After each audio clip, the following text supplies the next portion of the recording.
Greetings everybody, Dragon here, and by now you're probably aware of the controversy surrounding the upcoming show from Amazon, Rings of Power.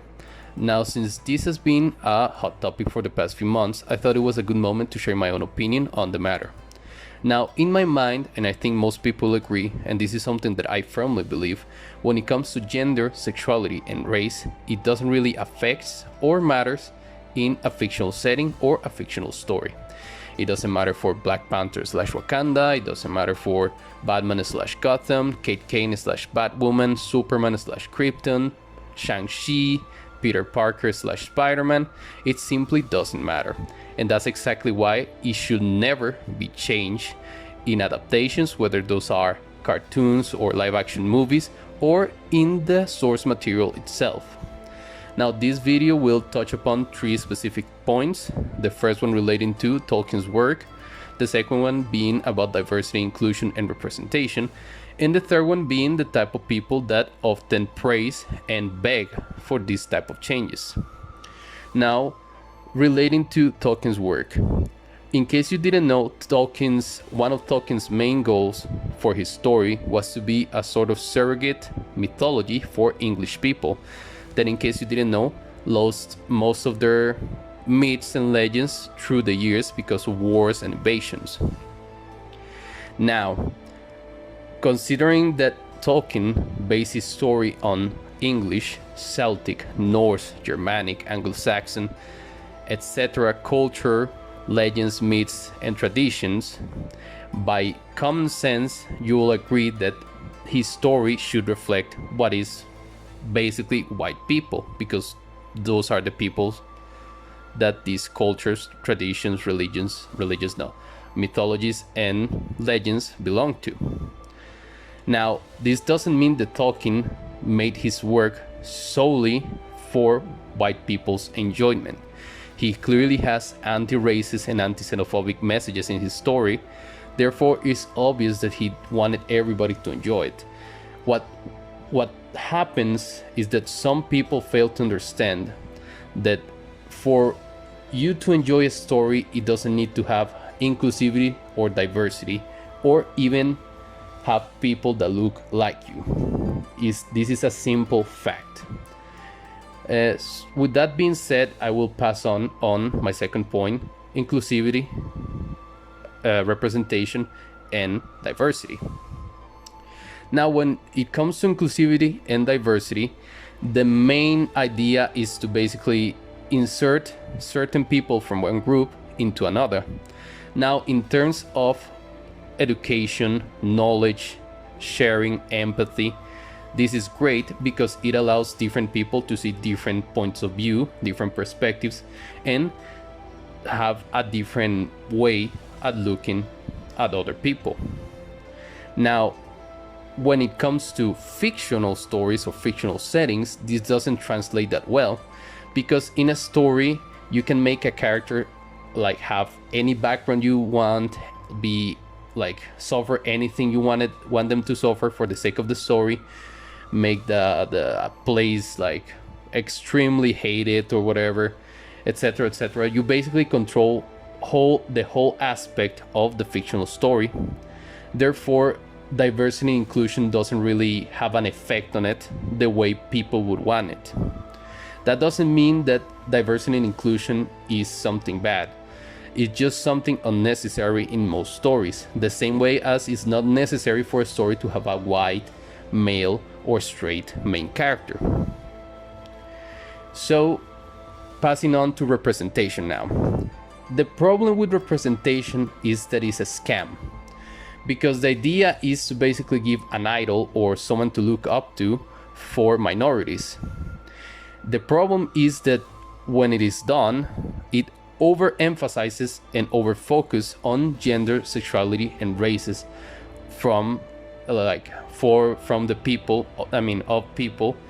And when it's put on stories, it basically gives the idea that these superficial traits matter more than the individual itself. That at least I think that as a society we have the goal of avoiding avoiding treating a person because differently because of their race, gender, or sexuality. Therefore, representation itself is counteractive to the main goal of society, and I believe it to be more harmful than good.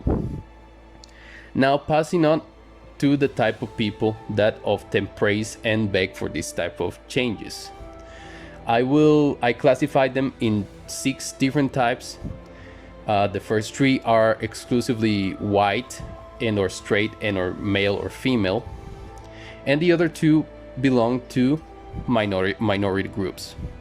Now, the first one I will describe is the one that I call spineless. This is basically the person that doesn't want to seem racist, homophobic, sexist, etc. So they leech on these empty gestures so people don't look them in a bad light. Then it comes the savior.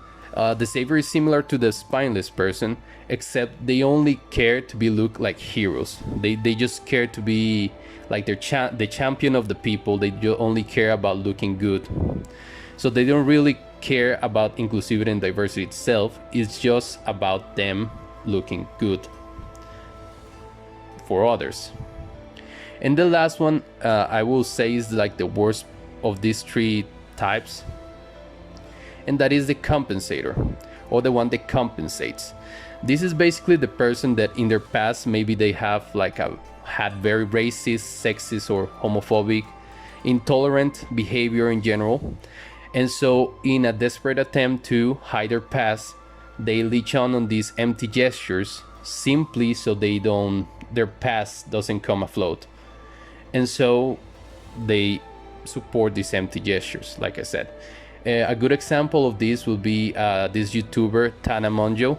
In case you didn't know, this person, in recent times, she's very supportive of Black Lives Matter and all these movements. But when people started looking into her past, it was revealed that she had a very racist past. In a way, she used the N-word in a very derogatory way against black people. So this is just to highlight the type of people that belong in these categories that I already explained. Now, passing on into the minorities type of people that support this type of changes. First of all, let me just be clear. This is not the general population, the general group itself. Is just a small portion of the groups that believe these changes are good and, beg for it and praise them. Now, the first one of these specific types is the insecure one. The insecure person seeks validation everywhere else because they cannot give validation to themselves. So they just trying to, raise their self-esteem. Now, the next one will be the vindictive one. This is the type of people that simply see all the bad things that white people did in their past, right? That nobody's justifying or nobody is denying. And they think they're entitled to compensation. They think they're entitled to grab things from white people. That's how they see it, as a vindictive move, as having vengeance for all their past sins. And the last type of the people that support these changes is the one that glorifies white people. This is basically the person that doesn't really see themselves as equals to white people. So in their search for validation, they think that the best next thing is becoming in a way like white people. That is by taking characters and changing them so they can feel they are in a way white. And I believe this comes from a internalized racism they have towards themselves.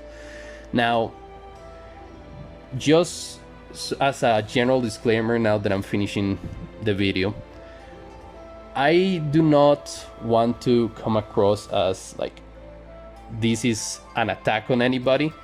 Like I said, these are very specific people that support these changes. These aren't the general population, and I'm open to arguments and and discussions about the topic. As long as it is respectful, I'm all about it. So I'm hoping you enjoyed the video, and I hope to see you next time.